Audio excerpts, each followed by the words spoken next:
Good morning. I'm Gardner, Commonwealth's attorney for Alleghany County and the city of Covington. Standing with me are three of my assistants: Deputy Commonwealth's Attorney Sean Mabry, Assistant Commonwealth's Attorney Lauren Cassell, and Assistant Commonwealth's Attorney Sean Moran. I wouldn't do this without these guys standing here with me today, because these are my courtroom warriors.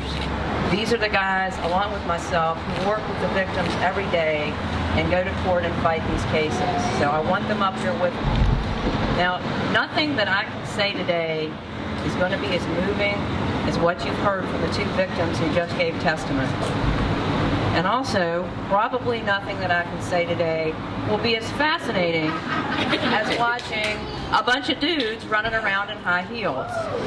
I'm looking forward to it myself. Maybe some of these guys might do it too. But if you ask most prosecutors why they chose this profession, they would probably tell you that they want to make a difference, that they are driven by a desire to seek justice. Justice for the communities that we represent includes justice for the victims. Working with victims can be both the most difficult and the most rewarding aspect of our jobs. Now, I say difficult because they don't teach you how to do this in law school. There are no classes on how to sit down with a grieving mother and father who've lost their son in a homicide or a DUI accident, or how to sit down and talk to the 5-year-old child who has been molested by her father or her parents. They just don't teach you how to do that. You have to learn by experience.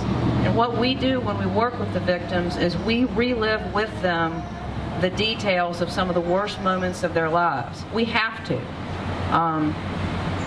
And it's rewarding. The reason I say it's rewarding is because, we do that. We have a chance to make a difference with these victims. We may not bring them closure, but we have a chance to make a difference in their lives, and maybe to help them feel like some justice has been done. We develop a rapport with the victims. We have to know the intimate details of their ordeal, and by knowing those details and working with them and prepping with them, it helps us to go to court and become better advocates. And some victims we never forget. I can think back over 30 years ago to cases that I tried and some of the victims that I worked with, and they left an indelible mark on me. I will not forget them. I will not forget, I might forget their whole name, or I might forget some aspect of the case, but the general ordeal that they suffered, I won't forget. And by working with each victim, each time, each year, it makes me better, because I can use their experience to help better prosecute and better serve the citizens that I'm working with currently.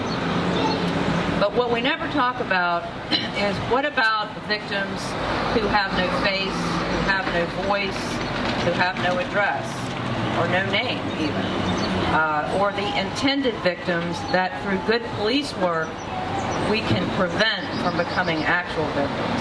And that may seem kind of hard to understand, but just as an example, we have been working, and we had a jury trial last week, working on some child solicitation cases.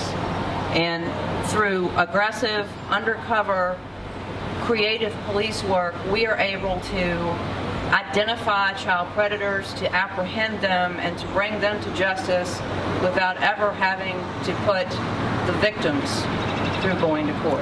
And sometimes in those cases, we realize that there are victims out there that we can't identify.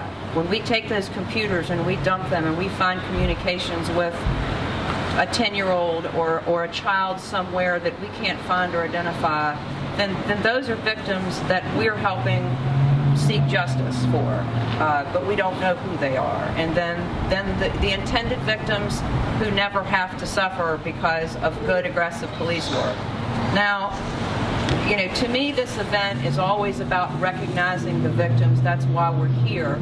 But it's also about recognizing the team of professionals that make it all happen, those that are down in the trenches.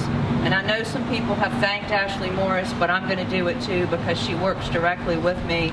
She and her team help the victims navigate this system while we are trying to navigate the court system and do our best job in the courtroom. They help with protective orders. They help with medical, with reimbursement for medical expenses. They help with scheduling, with just counseling, with anything that that victim needs to help them work with us to achieve the justice that we're trying to achieve. And law enforcement. You know, I can't name them all. The Alleghany County Sheriff's Office, the Covington Police Department, the Clifton Forge Police Department, the Virginia State Police, numerous federal agencies, other counties, Botetourt County Sheriff's Office, Roanoke County Police Department. We work together as a team, and those police officers are down in the trenches, and they are doing undercover work, and they are working with the victims. And you know, there's an old saying in prosecution that the Commonwealth, that's us, can't rise above its own evidence. Well, the evidence is what the law enforcement officers bring to us. And if they don't bring it to us, we have nothing to work with. So I have to thank them, thank Ashley. And in a probably seldom mentioned agency that I also want to thank today is our Department of Social Services, because they swoop in when that child is victimized at 3 o'clock in the morning, and they go to the hospital and they take that child out of the environment where they're being victimized, and they find a safe place for them. They work with us, they come to court with us. So I'd like to thank all of those agencies, and I know I'm leaving people out, I don't mean to. I want to thank everybody, but this is a team effort, and it's a pleasure being here year after year and addressing you all about this. Thank you.